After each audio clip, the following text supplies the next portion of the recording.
Olá a todos, aqui é o professor Ricardo de Ciências do Iracema Rodrigues e o tema nosso dessa semana, sejam bem-vindos, é características dos seres vivos e critérios de classificação dos seres vivos. Você já parou para pensar sobre as diferenças entre seres vivos e os objetos? O que diferencia a vida daquilo que não é vivo? Pode-se ser que, ao refletir sobre essa pergunta, venha à sua cabeça: os seres vivos respiram, se alimentam, caminham por aí, já os objetos não. É bem verdade que os animais fazem isso tudo, mas e quanto aos micro-organismos? E quanto aos vegetais e fungos? Em primeiro lugar, é preciso compreender que todos os seres vivos são formados por células.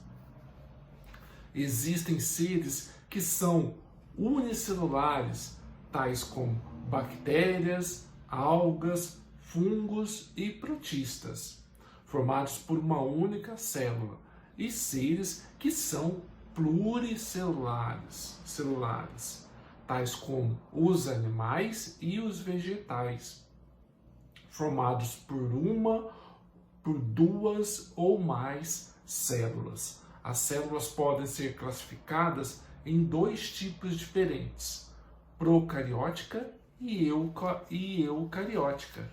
Elas são classificadas dessa forma quanto à presença de envoltório nuclear, que recebe o nome de carioteca.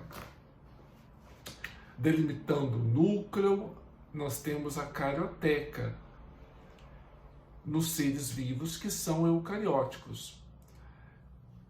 Além disso, os seres vivos precisam de energia.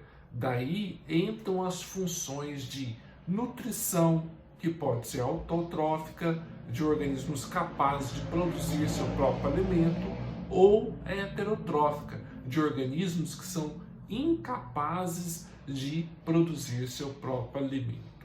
E respiração, que pode ser aeróbia, na qual há consumo de gás e oxigênio, ou anaeróbia, na qual não há consumo de gás e oxigênio. Além disso, os seres vivos possuem ciclo de vida. Eles nascem, crescem, reproduzem e morrem. E quanto à organização de um ser vivo? É mais comum encontrarmos 6 tipos de elementos químicos nos organismos: carbono, hidrogênio, oxigênio, nitrogênio, fósforo e enxofre. Os átomos dos elementos químicos se combinam, formando moléculas orgânicas que se combinam formando células, menor unidade de vida, célula. Quando o organismo é pluricelular, a organização é mais complexa. As células se combinam, formam tecidos que se organizam formando órgãos, que formam sistemas, que formam o organismo.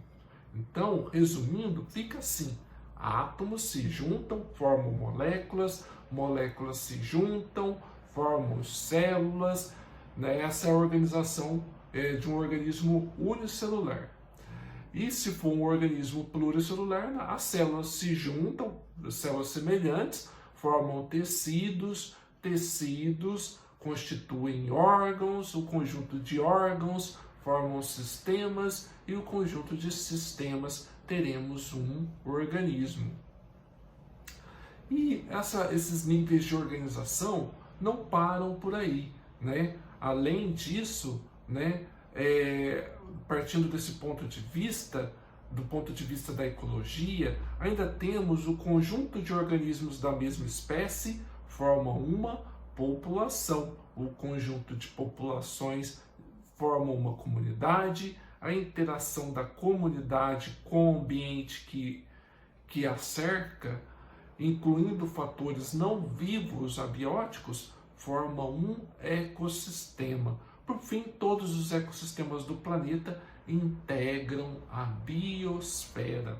A taxonomia ela é importante para que os cientistas, a taxonomia é o conjunto de classificação de um ser vivo, e ela é importante para que os cientistas entendam melhor como a vida evoluiu no planeta, de modo a entender as relações de parentesco entre os seres vivos e também de forma a conhecer a diversidade biológica que habita o planeta.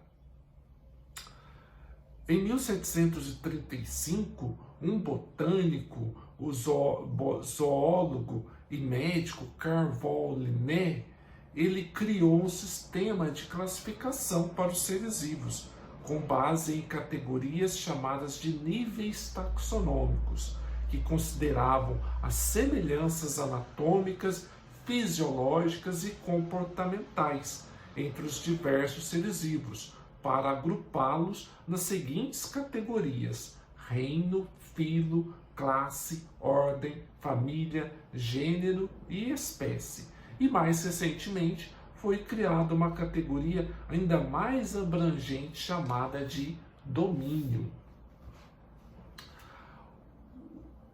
As espécies de seres vivos também receberam nomes que devem ser escritos em latim e devem possuir dois nomes, então uma nomenclatura binomial.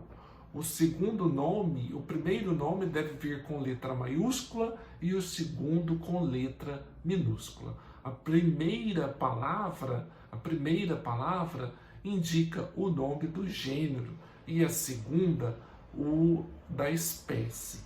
As duas palavras juntas correspondem ao nome da espécie.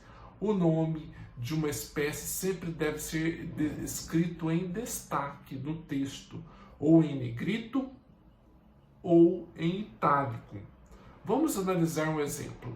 Imagine que você possui em sua casa um cachorro, um gato, um vaso de flor de margarida e visualize no quintal alguns cogumelos crescendo na grama molhada. Contando com você mesmo a uma diversidade de pelo menos 5 espécies, com base em características anatômicas, fisiológicas e comportamentais, você pode agrupar esses seres vivos. Pode ainda classificar de acordo com a capacidade ou não de produzir seu próprio alimento. O cachorro, o gato e você e os cogumelos do jardim são heterotróficos.